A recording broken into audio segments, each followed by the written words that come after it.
অনেক অনেক দিন আগে পাহাড়, নদী আর জঙ্গলের মাঝখানে লুকিয়ে থাকা এক অদ্ভুত সুন্দর গ্রাম ছিল। তার নাম ছিল ফুলতারা। সেই গ্রামে একটা অদ্ভুত ব্যাপার ছিল। রাত হলে পুরো গ্রামটা হাজার হাজার জোনাকির আলোয় জ্বলে উঠত। মানুষদের কাছে যেন তারা মাটিতে নেমে আসতো। গ্রামের লোকেরা বলতো, আলোর গ্রাম মানেই আমাদের ফুলতারা। কিন্তু এক রাতে হঠাৎ বিপদ ঘটে গেল। যেই মাত্র সূর্য ডুবে গেল, গ্রামের লোকেরা তখন অপেক্ষা করছিল জোনাকির জন্য। কিন্তু সেদিন একটাও জোনাকি দেখা গেল না। আকাশ অন্ধকার, পথ অন্ধকার, মানুষের মুখেও যেন অন্ধকার নেমে এলো। মুহূর্তেই সবাই চিৎকার শুরু করলো। জোনাকি নেই, গ্রামটা অন্ধকার হয়ে গেছে। এটা তো বেশ খারাপ লক্ষণ। কিছু বড় বিপদ আসছে আমাদের জন্য। সবাই দৌড়ে গ্রাম প্রধানের বাড়িতে গেল। তাদের মধ্যে একমাত্র শান্ত ছিল একটা মেয়ে, যার নাম ছিল ফুলকুমারী। ফুলকুমারী সবার চেঁচামেচি দেখে নিঃশব্দে আকাশের দিকে তাকিয়েছিল। তার দাদি এসে বললেন, মা, কি হলো? তোকে তো দেখে মনে হচ্ছে যে তোর কোনো ভয় নেই। ভয় করলে তো কিছুই হবে না দাদি। সমস্যা হলো, কেন আর জোনাকি আসেনি? এখানে ভয় পাওয়ার তো কোনো কারণ নেই। দাদি দীর্ঘশ্বাস ফেলে বললেন, হায়, সবাই বলে তুই দুষ্টু, কিন্তু আমি জানি তুই খুব বুদ্ধিমতী। ফুলকুমারী খিলখিল করে হাসলো। আচ্ছা থাক, প্রশংসা বাদ দাও। আমি জঙ্গলে যাচ্ছি, ওখানে সব সূত্র আছে। দাদি কিছুক্ষণ হাঁ করে তাকিয়ে থেকে বললেন, রাতে জঙ্গলে ভয় পাবি তো? ভয় লাগে দাদি, কিন্তু সমস্যা বড় হলে ভয় চেপে ধরতে হয়। ফুলকুমারী হাতের লণ্ঠন নিয়ে জঙ্গলের দিকে হাঁটতে শুরু করলো। জঙ্গলে ঢুকতেই একটা অদ্ভুত নীরবতা তাকে স্বাগত জানালো। ফুলকুমারী নিচু গলায় ফিসফিস করে বলল, যেখানে বেশি নীরবতা সেখানে সমস্যা বড় হয়। সে বটগাছের কাছে পৌঁছালো। জোনাকিরা যেখান থেকে আলো ছড়াতো প্রতিদিন, ঠিক সেখানটায় গিয়ে দাঁড়ালো। আজ গাছটাও কেমন যেন নিস্তব্ধ, একদম মৃতের মতো। ফুলকুমারী ধীরে ধীরে মাটিতে বসে হাত চালালো। মাটি কিছুটা নরম, আঙুলে কিছুটা বালুর মতো কিছু লাগছে। সে লণ্ঠনের আলো ফেলে দেখলো ছোট ছোট গর্ত। সে ফিসফিস করে বলল, গর্ত? গর্ত মানে তো কারো পায়ের চিহ্ন, কিন্তু কার? ঠিক তখনই গাছের মাথা থেকে একটা ডাক শোনা গেল, কাকা।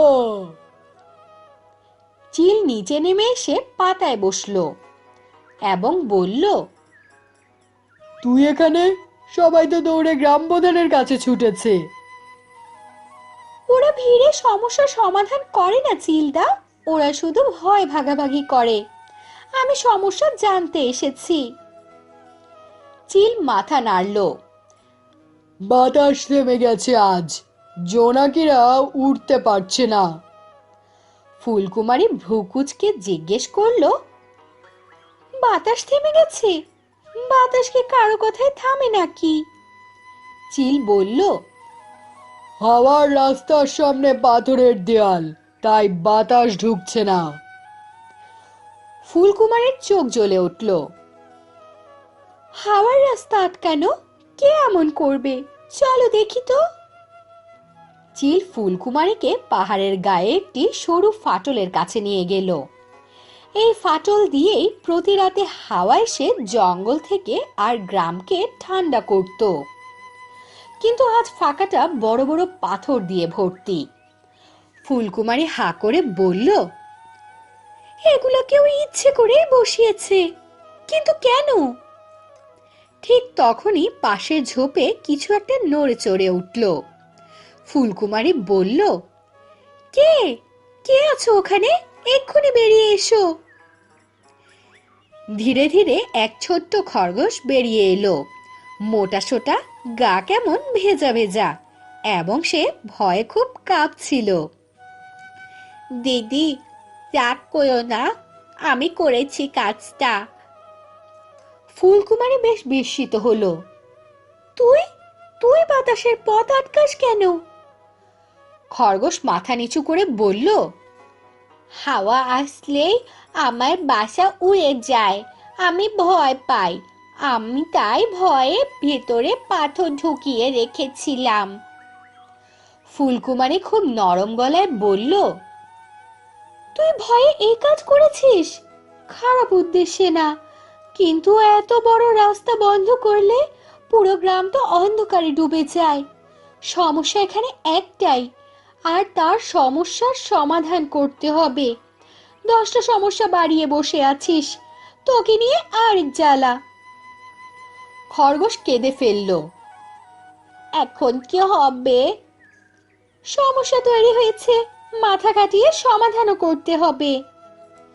ফুলকুমারী প্রথমে গ্রামের কাঠমিস্ত্রিকে বলল, খরগোশের বাসার সামনে এমন একটা বেড়া বানাতে হবে যাতে বাতাস ঢুকবে কিন্তু তার বাসা উড়াবে না, এবং খরগোশটাও ভয়ও পাবে না। কাঠমিস্ত্রি বললেন, এত ছোট বেড়া করতেই পারি মা, তুমি কোনো চিন্তা করো না ফুলকুমারী মা। গ্রামের লোকেরাও এসে সাহায্য করলো। 1 ঘন্টার মধ্যেই খুব সুন্দর একটা ছোট্ট বেড়া তৈরি হলো। এরপর ফুলকুমারী বলল, এবার পাথরগুলোও সরাতে হবে, সবাই মিলে হাত লাগাই। সবার চেষ্টায় পাথরগুলো সরতে শুরু করলো। পাথর সরতেই সুই করে বাতাস আসতে লাগলো। তীব্র বাতাসে পাহাড় ভেদ করে ছুটে গেল। গাছের পাতা দুলল, নদীতে আবারও ঢেউ উঠল, জঙ্গলে আবারও শব্দ ফিরে এলো। এসব দেখে ফুলকুমারী বলল, সবাই আকাশের দিকে তাকাও। ঠিক তখনই তারা দেখতে পেল হাজার হাজার জোনাকি একসাথে আলো জ্বালিয়ে আকাশে উড়ে উঠল। গ্রামটি আবারও যেন আলোর বৃষ্টিতে ভিজে গেল। গ্রাম প্রধান এসে ফুলকুমারীর মাথায় হাত রেখে বললেন, মা, তুমি না থাকলে আজ গ্রামটা অন্ধকারেই ডুবে থাকতো। ফুলকুমারী মৃদু হেসে সবার সাথে আনন্দে মেতে উঠল। বহুকাল আগে এক রাজ্য ছিল। সেই রাজ্যের নাম ছিল চন্দ্রকানন। চন্দ্রকানন রাজ্যে প্রতি সকালে সূর্যের প্রথম আলোয় ফুটতো এক আশ্চর্য ফুল, যাকে মানুষ জীবন ফুল বলতো। বলা হতো এই ফুল না ফুটলে রাজ্য জুড়ে আনন্দ হারিয়ে যায় আর সব প্রাণ ক্লান্ত হয়ে পড়ে। সেই ফুলের যত্ন নিত এক পরী, যার নাম ছিল ফুলকুমারী। সে পরী ছিল রাজ্যের সবার আপন। হাসি মুখে সে প্রতিদিন ফুলের সাথে কথা বলতো।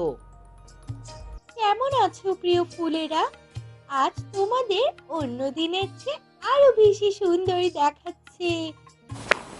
একদিন সকালে রাজপ্রাসাদ থেকে দূত দৌড়ে এলো। মহারাজ, আজ বাগানের কোনো ফুলের রং নেই, সব সাদা হয়ে গেছে। কিভাবে সম্ভব? ফুলকুমারীকে এক্ষুনি ডাকো। ফুলকুমারী এসে দেখে সব ফুল আসলেই রং হারিয়ে ফেলেছে। তাদের কোনো গন্ধও নেই, তাদের মুখে হাসিও নেই। তোমরা ভয় পেও না, আমি তোমাদের রং ফিরিয়ে দেব। ফুলকুমারী ফুলের কাছে কান পেতে শোনে ফুলেরা কাঁদছে আর বলছে, আমাদের হৃদয় শুকিয়ে গেছে, কারণ পৃথিবী এখন কৃতজ্ঞতা ভুলে গেছে। ফুলকুমারী বুঝতে পারে মানুষের মধ্যে আনন্দ আছে কিন্তু কৃতজ্ঞতা নেই। তাই সে রওনা হয় চারদিকে কৃতজ্ঞতার রং খুঁজতে।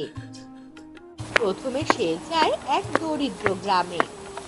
সেখানে এক বৃদ্ধা ভোর থেকে রাত পর্যন্ত অন্যের মাঠে কাজ করেও তার মুখে হাসি ফুটিয়ে রাখে।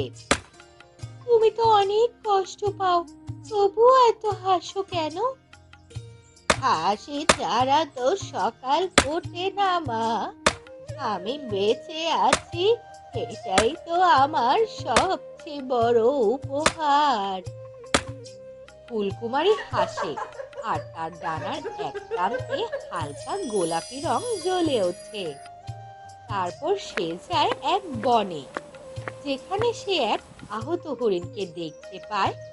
এই আহত হরিণটি ব্যথায় শুয়ে কাতরাচ্ছিল।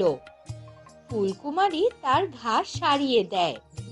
হরিণ তখন মাথা নিচু করে বলে, তুমি পালাওনি কেন? কারণ তুমি আমার প্রাণ বাঁচিয়েছো, তাই আমি তোমার পাশে থাকবো। হরিণের কথা শুনে ফুলকুমারীর ডানায় আবারও আলো ফুটে ওঠে। ফুলকুমারী যখন রং সংগ্রহ করছে, তখন রাজ্যের অন্ধকার জঙ্গলে ঘাপটি মেরে আছে এক ছায়াপরী, যার নাম ছিল নিশিমা। এক সময় সেও ফুলের পরী ছিল, কিন্তু ঈর্ষায় অন্ধ হয়ে নিজের রং হারিয়ে ফেলেছে সে। তুমি আমার ফুলগুলোতে রং ফিরিয়ে আনতে চাও? যদি পৃথিবী কৃতজ্ঞ হয়, তবে আমার অন্ধকার কোথায় যাবে? এই কাজ আমি তোমাকে কখনো করতে দিব না। নিশিমা মন্ত্র করে ফুলকুমারীর পথে ঝড় তোলে, কিন্তু এতে ফুলকুমারী একটুও ভয় পায় না। আমি ভয় পাই না, কারণ রং ভালো কাজের ফল, কোনো ক্ষমতার নয়। ফুলকুমারী নিজের হাত থেকে আলো ছুড়ে দেয় আকাশে। তখন চাঁদের আলো নেমে আসে আর ঝড় থেমে যায়। এসব দেখে নিশিমা চিৎকার করে ওঠে আর বলে, তুমি আমার অন্ধকার কেড়ে নিলে ফুলকুমারী। না, আমি তোমার আলো ফিরিয়ে দিয়েছি নিশিমা। নিশিমার চোখ ভরে ওঠে অশ্রুতে। তার পরা কালো পোশাক সাদা হয়ে যায়, আর সে আবারও পরীতে পরিণত হয়। এসব কিছুর পর ফুলকুমারী ফিরে আসে তার নিজের রাজ্যে। সে বৃদ্ধার হাসি, হরিণের কৃতজ্ঞতা আর নিশিমার অনুশোচনা, এই তিনটি রং নিজের ডানায় মিশিয়ে নিয়ে উঠতে উঠতে সে চলে আসে ফুল বাগানে আর হাত ছড়িয়ে বলে, জাগো ফুলেরা, তোমাদের রং আমি নিয়ে এসেছি, মানুষ আর প্রাণীর হৃদয় থেকে। এক মুহূর্তেই তার পুরো বাগান আবারও ঝলমল করে ওঠে। লাল, নীল, হলুদ, বেগুনি, প্রতিটি ফুলেই ফুটে ওঠে জীবনের উচ্ছ্বাস। রাজা বেশ খুশি হয় এসব দেখে। রাজা আবারও ফুলকুমারীকে ডেকে বলে, তুমি রাজ্যকে নতুন জীবন দিলে পরি, আমি তোমার কাছে অনেক কৃতজ্ঞ। তারপর থেকে চন্দ্রকানন রাজ্যে প্রতি বসন্তে একদিন কৃতজ্ঞতার উৎসব পালিত হয়। সেদিন সবাই তার প্রিয় কিছু একটা ফুলকুমারীর বাগানে এনে রাখে।